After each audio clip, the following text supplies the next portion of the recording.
Hi everybody, my name is Tinky and I'm a proud and out transgender woman and pre-op transgender woman, and I am part and parcel of the Namdashans.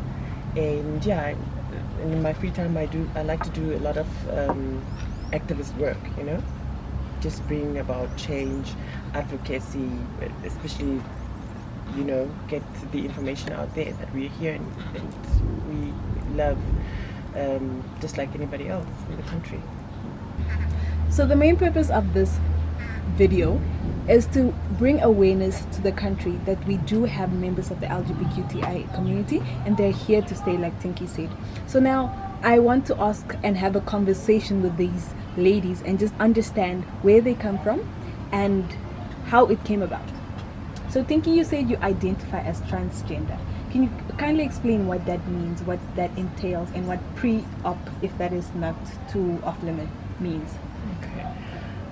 Basically what transgender pre-op means is you've started the process of transitioning but haven't gone through the operation itself, because the Namibian constitution, I tried to change my identity documents because I always have a problem with, especially at the roadblock. And then before my license, I had taken a proper picture.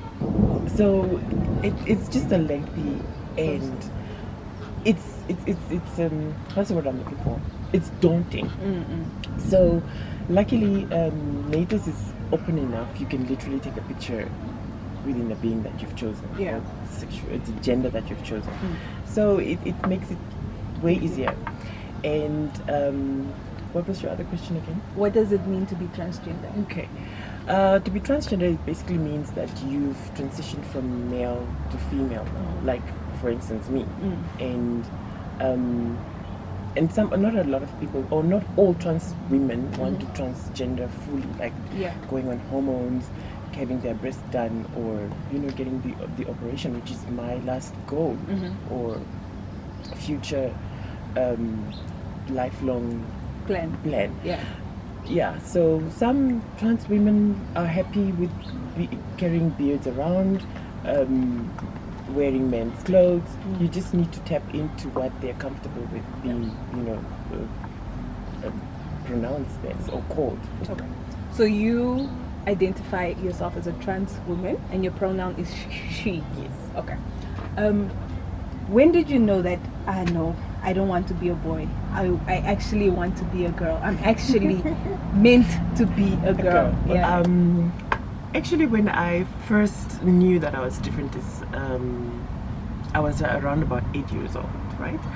And I noticed I was always attractive to everything girly, anything pink, and I really didn't need to come out to my family because they knew right away. I mean, 8-year-old who already knows, I was active in the kitchen, family gatherings, we were making donuts or whatever for people, and I was just more in the kitchen while all other 8-year-olds are in the swimming pool swimming, or following their dads around in a car going to buy wood, or things like that.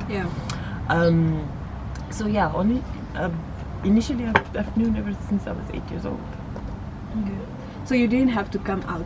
No, I didn't have to come out. They just knew. They just knew. I think I'm lucky because I also have that support system in the family. My immediate aunts, uncles, my mom knew immediately. I think for her, she just wanted me to confirm it, and affirm and say, "Mom, hey, this is who I am." And to be honest with you, when I came out, she was like, when I told her, I was in fear, because all my friends, some of them were kicked out of home, for instance, and I thought to myself, do I tell, do I not, do I just continue being who I am? And then one day I sat her down and I told her, I think I'm not even gay, Mom, I'm trans. And she's like, no, come on, I know, get out of here, bring me some water from the kitchen. Like it's just a normal thing. So, and sometimes when she buys the wrong shade of makeup, because she's way lighter than me, she's like, no, I bought this makeup, it's too dark for me, you can have it. Or I bought a few panties and they are too small for me, they don't fit, have them, and let me see how you look. So I'm really blessed to have that support system at home. And I'm not quite sure if my siblings are going to be angry at me for outing them like this, so throwing them under the bus. We are 3. Okay. I'm trans, and my 2 younger sisters are lesbian. So these things come naturally. Yeah. It's nothing new. It's nothing new to her. So at least you had a wonderful support system. You had your mom who was there, your family. What is it like for your other friends who don't have, okay, let's say they're not trans, they're gay, they're lesbian. How is it for them when they don't have like that support system? How have they narrated their ordeal? Like, what are one of the worst things that they have gone through when they come out as trans, most especially? It's very difficult because I've had some friends who were literally kicked out, of their homes, and there will be moments that they will call me, listen, I just got kicked out and I need to go now. Yeah. Where do I go? What do I do? It's so difficult because at the end, people are depressed. We end up being depressed. We end up trying to commit suicide, and this is where our mental health issues are just swept under the carpet, and then we are viewed as people. What's the word I'm looking for? Sick people who just want to infect everybody, and we are mentally unstable. We're just normal human beings. Yeah. So it's very difficult. I don't even want to wish that upon my worst enemy. Being disowned, don't know where to go. I know some friends had to squat on a friend's couch for years, and only when they make it in life, that's when the family starts to actually acknowledge or accept, which is sad, really. I should have probably asked this before I asked this question, but so you knew when you were 8, meaning you had to go through primary, you have to go through high school, and then your later years as well, as in the closet, basically.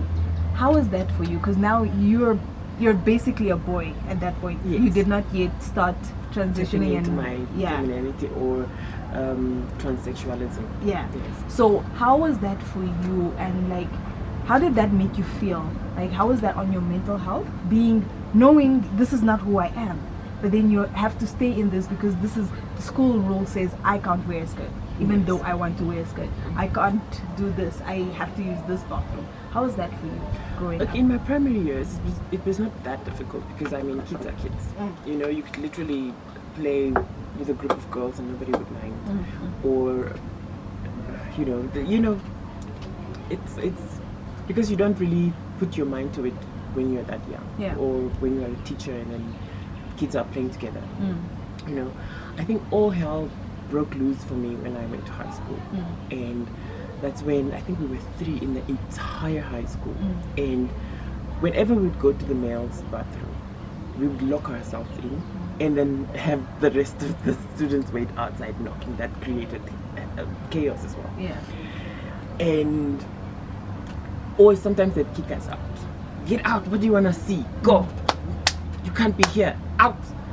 And then we'd go to the female bathrooms and the girls would scream, ooh, there are boys in the bathroom. It became such a big issue that I think we're also lucky to have our old principal, I don't want to mention names.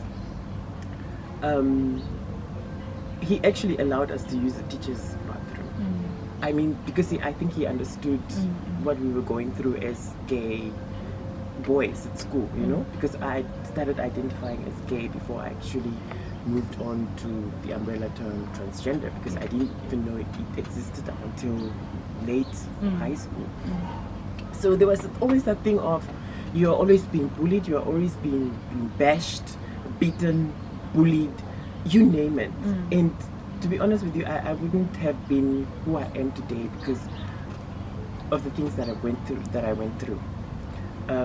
I became a bully myself because I know all the tricks, all the tactics, what to say, to make you feel low immediately. But I don't use it because I know how it makes you feel as a person. It really eats away your self-esteem. I dealt with a lot of self-esteem issues at high school. I was on antidepressants. I was seeing psychologists even up until today. You know, and it's a vicious cycle that doesn't end because society keeps throwing you all these negative comments, and it's like a flower. You know, if you have a flower, two actually, you keep affirming good words to a plant. You know, you're beautiful. You know, everything, and then you keep affirming negative words to the other. Yeah. It doesn't flourish. It just stays there or even dies. It's scientific. Yes, it dies. So I imagine if that study was proven on flowers, what it does to human beings who have more emotions than flowers, who feel it in that moment, you know? So So it's a very difficult route, and I had friends or family members who would ask me, Tinky, are you sure this is a life you want to live? Being discriminated against everywhere you go, being called names all your life. Don't you want children? Can't you just try and be normal?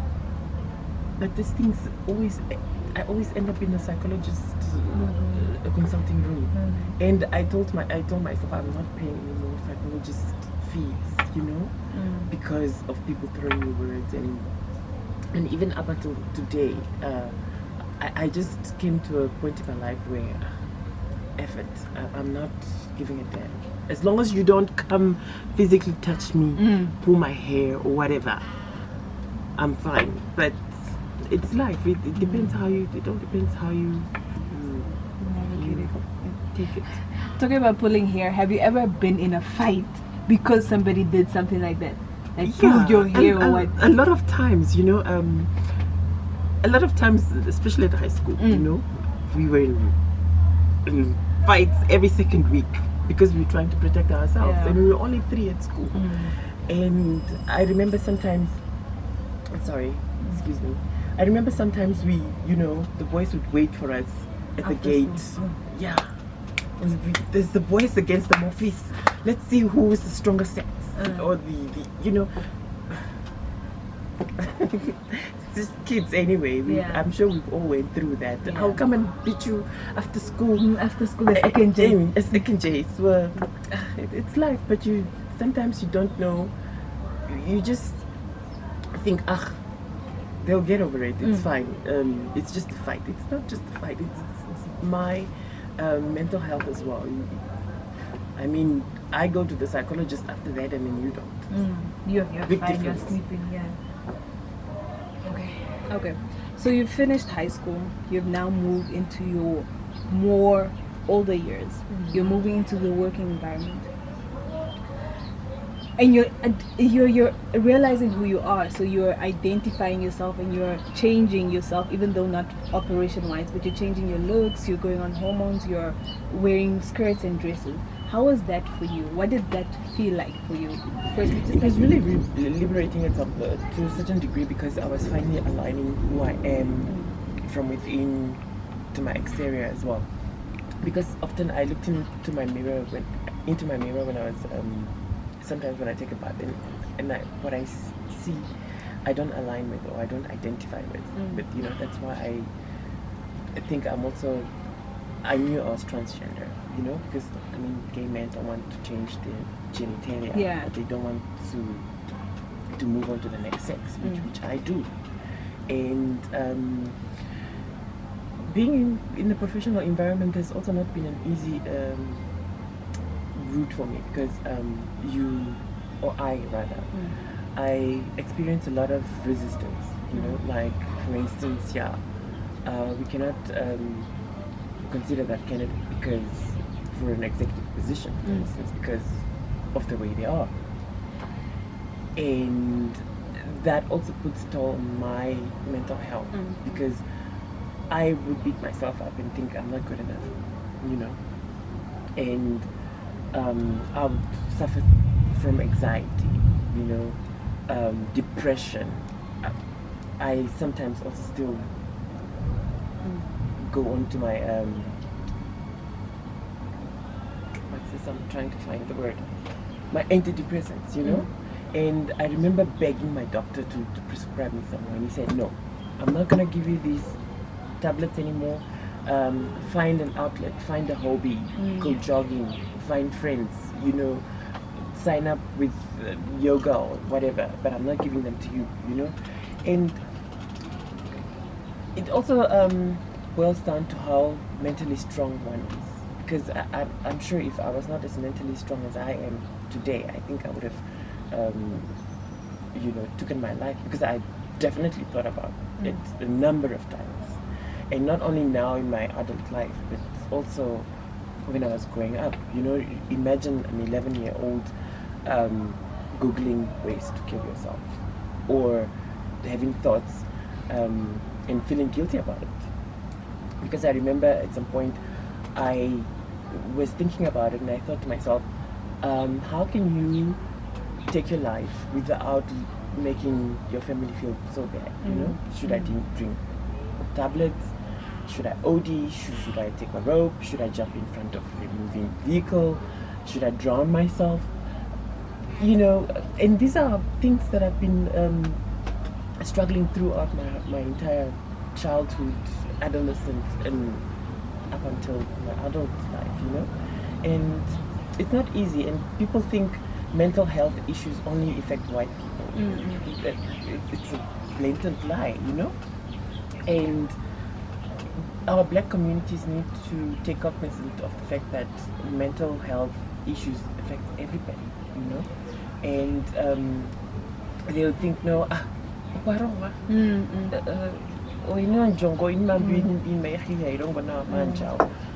no, it's mental health. It's mental health. It's really important. You mentioned instead of going on antidepressants, your doctor recommended you do something else to outlet, to take away the stress and the hurt. What did you use?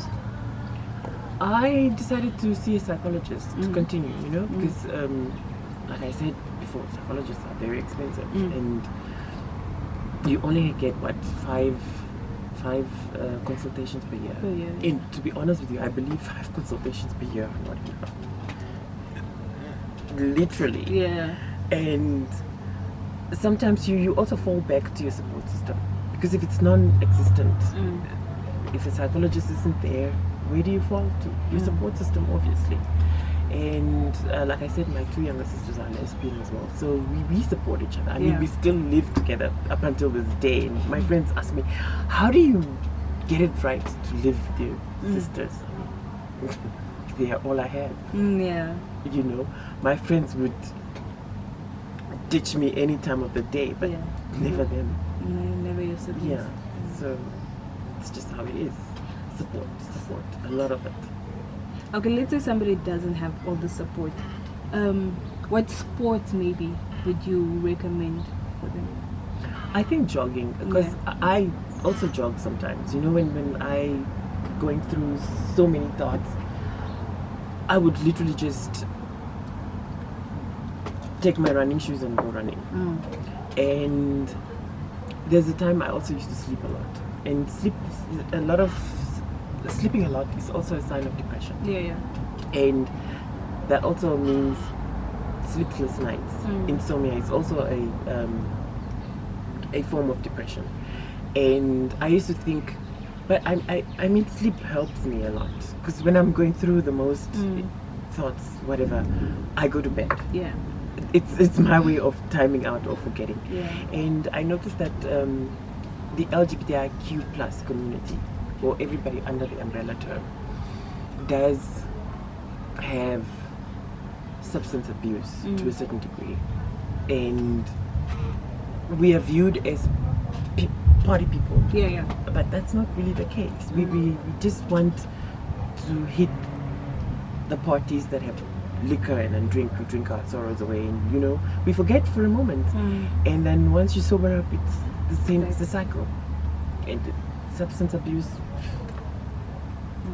numbs your pain for just that night, and then the next morning you're back to square one again. There are a lot of stereotypes and a lot of stigma and a lot of hate towards people from the community. How can we as allies, let me rather call that, or people that want to be allies, how can we support the community? How can we make the world, our country safer for the community? The allies should start lobbying and advocating more for the LGBTI persons, because I know I have a few friends who don't have a problem with it, but they wouldn't literally stand up and go to a pop-up march, for instance. They'd rather not be seen holding an LGBTI flag in public, screaming or marching. Let our people be left alone, you know? And that is a really sad reality for me, because as much as I want support from them, they also need support from me sometimes, you know? It's a 50-50 thing. It's a win-win situation. You support me, I support you. If you can't support me in my being 110%, then why are we friends? You know? And I think the country or the media at large should also start airing more of these things. You know, because when I was growing up, I didn't know there was a term like gay, for instance. You know, all I knew is I was different and I couldn't tap into it why I was. And you don't see a lot of content in the print media, or only now, you know, these days you really find one or two articles, but they are not as prevalent as they should be, like our counterpart country, SA, for instance. But I cannot compare South Africa with Namibia, because South Africa is very progressive in their human rights. And as much as they are progressive, they are also going through the same issues, you know, mental health, sexual health and reproductive rights, stigma, discrimination, all of it, you name it. It just depends, you know, who you choose to associate or be with. Okay.